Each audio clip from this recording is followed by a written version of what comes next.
How does a city wake up to the sound of justice breaking down its doors? At dawn, the sky above Los Angeles glowed a deceptive gold as if trying to soften what was about to unfold. Then explosions of sound. Federal agents in black tactical armor stormed the harbor streets of San Pedro. Flashbangs, cracked boots pounded, and the shouts of command echoed through alleys soaked in morning dew. Within minutes, the empire of the Rancho San Pedro gang, once untouchable, once feared, was falling apart. They called it Operation Iron Harbor. 16 search warrants, 14 arrests. Years of silent investigation finally erupted into a day of reckoning. Behind steel doors, agents uncovered arsenals, rifles wrapped in plastic ledgers detailing payments to the Sinaloa cartel, encrypted phones stacked like currency. On the walls, gang insignia stood defiant, but their power was already gone. The FBI's Los Angeles director, Kash Patel, stood before reporters later that morning, his words deliberate and unyielding. The era of cartels operating freely in America is over. It wasn't just a declaration, it was a message to every harbor, every border, every cartel stronghold from Tijuana to Texas. What began as whispers in prison yards had transformed into a federal offensive that stretched across America's Southwest. For years, Rancho San Pedro wasn't just another street gang, it was a local government of fear. Every corner taxed, every rival silenced. Their leaders took orders directly from incarcerated bosses of the Mexican Mafia, operating as a franchise within the vast web of the Sinaloa cartel. Their reach extended through the ports of Los Angeles, where narcotics arrived hidden inside fishing trawlers and cargo shipments. Methamphetamine, heroin, fentanyl, each gram a note in the symphony of profit that poisoned America's streets. The collapse of that system marked not only a tactical success, but a symbolic one. Under President Donald Trump's renewed Homeland Security Directive, operations like Iron Harbor are no longer isolated. They form part of a national campaign that mirrors a wartime footing, complete with intelligence fusion centers, drone surveillance, and maritime interdiction units trained to disrupt cartel logistics before they reach American soil. Reuters reports that cartel-linked arrests have risen sharply since 2024, particularly along coastal supply chains once thought too complex to dismantle. BBC analysis notes a trend U.S. agencies are deploying military-grade intelligence tools, satellite imaging, electronic intercepts, predictive AI modeling to target cartel leaders with unprecedented precision. It is law enforcement re-engineered for a hybrid battlefield. And yet the question lingers: at what cost? As armored trucks rolled out of San Pedro, residents stepped onto porches blinking at a silence they no longer recognized. Some wept, others just stared. The gang's rule had been absolute for decades. Its fall felt unreal, fragile like a ceasefire between storms. Security has triumphed for now, but freedom too bears scars. In the rush to protect, does America risk becoming what it fears, an empire of control rather than liberty? Because as the sun set over the Pacific that night, the streets of San Pedro were quiet for the first time in years. And yet deep within the Federal Command Center, the map still glowed red. How many more dawns will America need before the war truly ends? In the heart of San Pedro's labyrinth of alleys, Operation Iron Harbor exposed more than just a gang, it uncovered a corporation of violence. Behind the graffiti and broken windows was a functioning state within a state. The Rancho San Pedro gang wasn't improvising. It was institutionalized. Each member followed a chain of command that mirrored the efficiency of a military unit. There were lieutenants, enforcers, accountants, and messengers. Their loyalty wasn't to territory, it was to profit, and above all to the Sinaloa cartel. The FBI's intelligence maps revealed the structure in chilling detail. At the top, imprisoned shot callers from the Mexican Mafia communicated through coded letters and contraband cell phones. Below them, cartel emissaries handled logistics, smuggling narcotics from Baja California into the port of Los Angeles through fishing fleets and shipping containers disguised under legitimate customs documents. Street captains collected taxes from dealers, sending a percentage to the mesa, the table that governed operations from behind prison walls. Every transaction was documented. Every life was measured in dollars. In those seized ledgers, agents found pages marked taxes, tribute payments from businesses forced to pay protection money. It was extortion masked as order, and for years it worked. This system wasn't chaos, it was governance through fear, and its architecture resembled the global narco-economy that stretches from Culiacan to Caracas, from Los Angeles to Lagos. Analysts from Jane's Defense Weekly compare the model to a paramilitary franchise where cartels outsource local enforcement to native gangs, avoiding direct exposure while maintaining control through supply and revenue. Under this structure, the Mexican Mafia became the enforcement arm, while the Sinaloa cartel served as financier and supplier. Together, they created a hybrid power that challenged state sovereignty, feeding off weak enforcement and political distraction. In the broader geopolitical context, this network mirrors how shadow economies sustain conflicts elsewhere. In Ukraine, smuggling routes in the Donbass region now resemble cartel corridors, moving weapons, fuel, and electronics through corrupt intermediaries. In the Middle East, the Iranian Revolutionary Guard has leveraged similar methods to move arms to proxies under civilian cover. Across Asia, Beijing's intelligence-linked networks have turned illicit trade into a geopolitical instrument, economic leverage through criminal dependency. The same pattern repeats where states fail to regulate, parallel powers rise. For the United States, this realization forced a shift in doctrine. The Trump administration's counter-cartel strategy adopted elements of hybrid warfare, coordinating law enforcement, military surveillance, and cyber intelligence. According to Defense News, DHS now operates predictive mapping systems capable of identifying cartel movement patterns weeks before an operation occurs. The focus is no longer just on arrests, it's on disruption, dismantling the infrastructure of criminal governance. Yet for every empire that falls, another waits in the shadows. Criminologists from The Guardian warned that decapitating leadership often leads to splinter factions more unpredictable, more violent, and less restrained by traditional codes. Within days of Iron Harbor, encrypted chatter detected by ICE hinted at rival gangs preparing to seize abandoned turf. Violence doesn't vanish, it mutates. Still, this operation struck at the core of the cartel's American network. It sent a message that echoed beyond the harbor the old franchises are cracking. But a deeper question emerges: can America win a war against an enemy that adapts faster than it dies? When cartels operate like multinational corporations and wield influence through money, politics, and fear, are bullets enough to defeat them? Because as history has shown, when one head falls, the Hydra grows another. Beneath the victory banners and flashing headlines, Operation Iron Harbor was more than a raid, it was the blueprint of a new American counteroffensive. The coordination between the FBI, ICE, DEA, and Homeland Security reflected not just interagency cooperation, but the emergence of a national war room. The intelligence web stretched from California to Washington, D.C., where analysts, linguists, and data scientists worked around the clock, feeding live drone footage and intercepted communications into encrypted databases. This was precision warfare, not random policing. The Trump administration's Homeland Security Enforcement Directive, signed in early 2025, transformed local enforcement into a unified strategic arm. Every raid, every seizure, every arrest became part of a coordinated map, a mosaic of containment stretching across the southern corridor. At FBI headquarters in Los Angeles, the nerve center pulsed with digital life. Maps glowed red with known safe houses and trafficking routes. Analysts cross-referenced cargo manifests with naval surveillance feeds from Coast Guard cutters stationed off Baja, California. Satellite imagery once reserved for military theaters now targeted drug convoys moving inland from Mexico's Sonoran Desert. Sources cited by Reuters confirmed that DHS has deployed AI-powered fusion analytics to predict smuggling timelines, combining port data, cartel communication patterns, and currency exchanges. It's warfare fought through numbers, algorithms, and silence.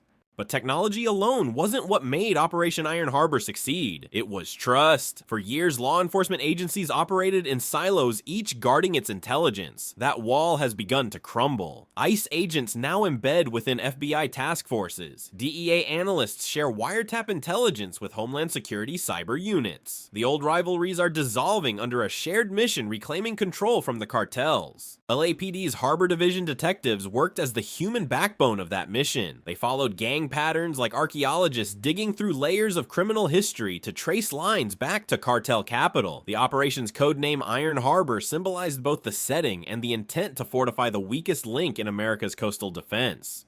Globally, such interagency operations mirror counterinsurgency doctrines. In Ukraine, joint command centers combine intelligence from NATO private contractors and cyber units to preempt Russian missile supply lines. In Israel, multi-branch coordination has become vital in countering Iranian smuggling networks across Lebanon and Syria. America's domestic fight mirrors these conflicts, different battlefields, same logic, intelligence supremacy. And the strategy is working. DW reports that fentanyl seizures in Southern California rose over 60% since late 2024. Al Jazeera highlights declining gang-related shootings in the South Bay, down nearly 40% compared to the previous year. These numbers tell a story of disruption of communities breathing again. Still, this balance between security and liberty grows thinner by the day. Advanced surveillance systems that once targeted cartels are now capable of tracking citizens. Facial recognition tools used in operations like Iron Harbor have raised new questions about oversight and privacy. In Washington, the debate intensifies. Can a democracy wage a perpetual internal war without eroding its freedoms? Can a society that prizes liberty tolerate constant surveillance? The Guardian warns of a national security paradox, a state too secure to remain free. Yet, as President Donald Trump declared during a televised address, America will never surrender its cities to criminals or cartels. Law and order is not negotiable. The images of that dawn raid in San Pedro, shattered doors, arrested leaders, liberated neighborhoods stand as proof of intent, but they also hint at something larger, a new chapter in American governance, where security technology and military logic converge. And while the United States wins today's battles, the question remains, how long can a democracy fight a war it can never fully end? In the glow of early evening, San Pedro seemed at peace. Yet beneath the quiet lay stories of broken lives, families torn apart by the very forces now being dismantled. For every cartel leader in chains, there were mothers, brothers, and children who bore the invisible cost of survival. The human toll of Operation Iron Harbor runs deeper than statistics. It is written in the faces of those who lived for years under shadow rule. In the narrow streets where the raids struck hardest, the scent of tear gas still lingers. An elderly grocer stands at his doorstep, sweeping away broken glass. They taxed us like the government, he murmurs, but the government never protected us. His words capture the paradox at the heart of this operation, the delicate balance between security restored and trust lost. For years, residents of the Harbor District learned to live with fear as routine. They paid street taxes to the gang just to keep their businesses open. Children wore uniforms not for school pride, but to signal allegiance to local crews. Teachers in nearby elementary schools conducted lockdown drills not for earthquakes, but for crossfire. To survive meant to comply. When the FBI stormed those blocks, some wept with relief, others with suspicion. For many, law enforcement was a distant concept arriving only when the damage was already done. BBC News reports similar reactions in communities across America's Southwest, where raids bring both freedom and trauma. Each arrest reopens old wounds, police mistrust racial tension, and the lingering fear that power, no matter who wields it, remains impersonal. Inside the same neighborhood where federal agents found caches of meth and rifles, a young woman lights a candle for her brother. He wasn't in the gang, she says, but he died in a crossfire between rival crews last spring. If this means no other mother has to bury her son, she whispers, then maybe it was worth it. Her grief mirrors thousands across the country. The U.S. opioid epidemic, largely fueled by cartel fentanyl, claimed over 100,000 lives last year, according to the CDC. Behind every container seized at the Port of Los Angeles are families that will never reunite children who will never grow old. The human impact extends beyond America. In northern Mexico, where the Sinaloa cartel maintains its manufacturing networks, Al Jazeera reports entire villages dependent on the trade for survival. Farmers once cultivating maize now refine chemicals in hidden labs. They are not villains, they are victims of an economy that punishes honesty. Globally, the struggle resembles what DW analysts call the asymmetric fallout of security policy. In Ukraine, residents in frontline towns face similar contradictions, liberation wrapped in destruction. In Israel and Iran, air raids meant to eliminate threats often leave civilians scarred for life. The faces change, but the equation remains: every act of protection extracts a human price. President Trump's administration insists that the cost is necessary. Peace without enforcement is an illusion, the president said in a recent address. And for communities like San Pedro, that enforcement is tangible armored vehicles on corners, curfews lifted, schools reopening without fear. But in this quiet victory lies a haunting question. When the guns fall silent, who rebuilds the soul of a community that has lived too long under siege? How does a nation heal from decades of fear when its safety depends on remaining at war? The candle flickers in the woman's hand, casting light on faces hardened by years of silence. And somewhere in the fading hum of police radios, America wonders if the end of one empire of fear might simply mark the beginning of another. The dawn that broke over Los Angeles sent ripples far beyond California's shores. Within days of Operation Iron Harbor, law enforcement intelligence flagged similar criminal structures emerging in Phoenix, Dallas, and Las Vegas, each one connected to the same financial arteries feeding the Sinaloa cartel. The harbor may have fallen, but the tide was rising elsewhere. In Phoenix, federal agents traced money laundering networks that funneled millions through shell construction firms identical to those uncovered in San Pedro. In Dallas, DEA surveillance identified new fentanyl routes disguised as produce shipments. And in Las Vegas, ICE intercepted encrypted communications between local gangs and cartel operatives offering franchise opportunities in exchange for allegiance and revenue sharing. This wasn't coincidence, it was expansion. The cartels had adapted. What was once a territorial empire has evolved into a continental enterprise. Reuters reports that US intelligence now views cartel logistics as a multi-domain threat operating simultaneously through maritime, cyber, and financial systems. Every dollar laundered, every shipment disguised weakens America's internal defenses as effectively as any foreign adversary. To counter this, the Trump administration has intensified joint task forces across border states. A new initiative, Operation Sentinel Shield, coordinates DHS, FBI, and Cyber Command to intercept encrypted trafficking data in real time. Defense News describes it as the digital counterpart of Iron Harbor, targeting the unseen battles fought in servers, not streets. Yet this continental chessboard has global echoes. Intelligence analysts at Jane's Defense Weekly note that cartel behavior increasingly resembles state-backed proxy strategies. Russia, facing economic isolation, has reportedly tolerated arms and narcotics trade along Central American corridors to destabilize Western influence. China's surveillance technology exported to Latin America now assists local governments in monitoring criminal networks while quietly feeding data back to Beijing. The result is a blurred frontier between organized crime and geopolitical power. America's fight against the cartels is no longer just a domestic affair, it is part of a global struggle over sovereignty, influence, and control. In Israel, the parallels are striking. The country's ongoing confrontation with Iranian proxy militias mirrors the US dilemma defending national security while confronting asymmetric decentralized adversaries. In Ukraine, Western intelligence coordination against Russian supply chains demonstrates how digital warfare can cripple an enemy's logistics. Operation Iron Harbor, in its own way, applies the same doctrine on home soil: disrupt networks, deny revenue, dominate the information space. But in this new phase, success carries its own dangers. Each cartel takedown creates a vacuum, and power never stays empty for long. According to The Guardian, recent intelligence leaks suggest that Colombian and Balkan syndicates are already moving to fill the gap in US narcotics distribution, using cryptocurrency transactions to obscure their financial footprints.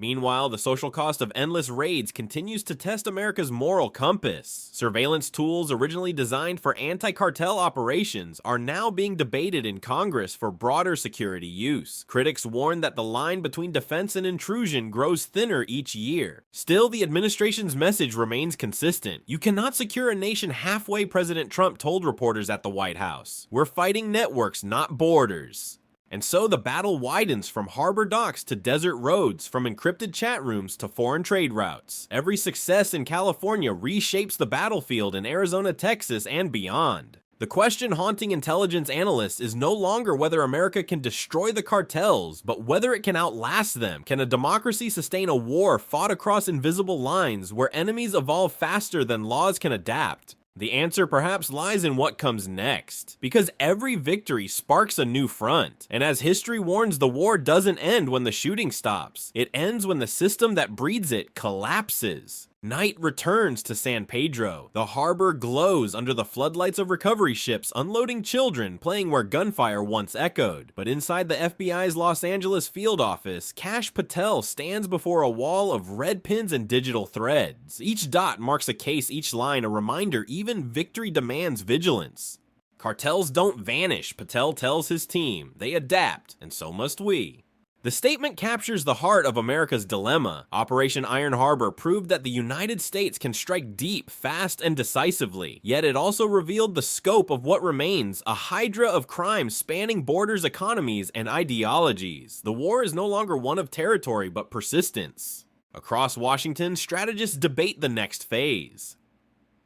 Should the US push its campaign deeper into Mexico, partnering with local security forces despite political tension? Or should it fortify its own defenses, turning the border into an unbreakable wall of data and drones? According to Reuters, the Pentagon and Homeland Security have begun testing predictive border surveillance capable of mapping smuggler movements through AI analysis of weather traffic and maritime data. The goal to anticipate, not just react. Defense News reports that US Southern Command is considering joint exercises with Mexico and Panama to disrupt transoceanic routes. Meanwhile, European allies monitor with interest. DW notes that NATO intelligence teams have quietly shared counter-smuggling technologies first developed in Ukraine's war zone, real-time drone geolocation sensor networks, and adaptive radar systems to assist US law enforcement in combating cartel fleets.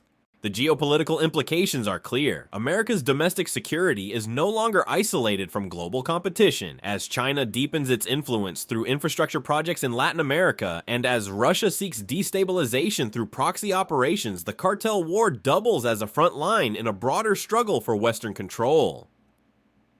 The Guardian frames it bluntly: the war on drugs has become the war for sovereignty. For communities like San Pedro, these shifts are abstract. What matters is the quiet, the ability to walk at night without fear, to rebuild without extortion. And yet, for every child returning safely to school, an agent somewhere reloads and prepares for the next raid. Because safety in this era is no longer permanent, it's maintained. President Donald Trump addressed the nation 1 week after the operation, standing beneath the White House seal. "We said we'd take the fight to them." And we did, but this is not the end. Every cartel, every gang, every syndicate that targets American lives will face justice. Law and order is not a slogan, it's our shield. The applause that followed echoed the sentiment of a country craving security after years of chaos. But beneath the resolve, analysts warn of fatigue. How long can a democracy live under permanent mobilization? How long can its citizens accept surveillance raids and secrecy as the price of peace? Even victory, it seems, casts a shadow. As the night deepens, fog rolls across the Pacific. Cargo cranes move like steel sentinels against the skyline. Somewhere offshore, a Coast Guard cutter patrols the dark waters, a silent symbol of a nation that never truly sleeps. Because in the United States of 2025, freedom and vigilance are inseparable, the war against the cartels is not just a battle for control of streets and harbors, it is a test of America's endurance, its values, and its soul. And as the city lights flicker on along the coast, one question lingers in the air: can a country built on liberty survive the weight of its own protection? Operation Iron Harbor marked a turning point in America's domestic war on cartels, a dawn raid that shattered the Rancho San Pedro gang and disrupted one of the most violent networks linked to the Sinaloa cartel. Backed by President Donald Trump's Homeland Security Directive, the operation embodied a new doctrine: precision cooperation and total intelligence dominance. Through coordination between FBI, ICE, DEA, and local police federal agents, dismantled a structure that had ruled the Los Angeles harbor for decades. Yet the victory revealed deeper truths. Behind the arrests lay broken families, traumatized neighborhoods, and the enduring paradox between freedom and control. The operation's ripple effects spread across Phoenix, Dallas, and Las Vegas, evidence that the war against the cartels is both national and global. Experts warn of new power vacuums and foreign actors exploiting the chaos. In the end, Iron Harbor is both triumph and warning, a symbol of justice achieved and of vigilance demanded.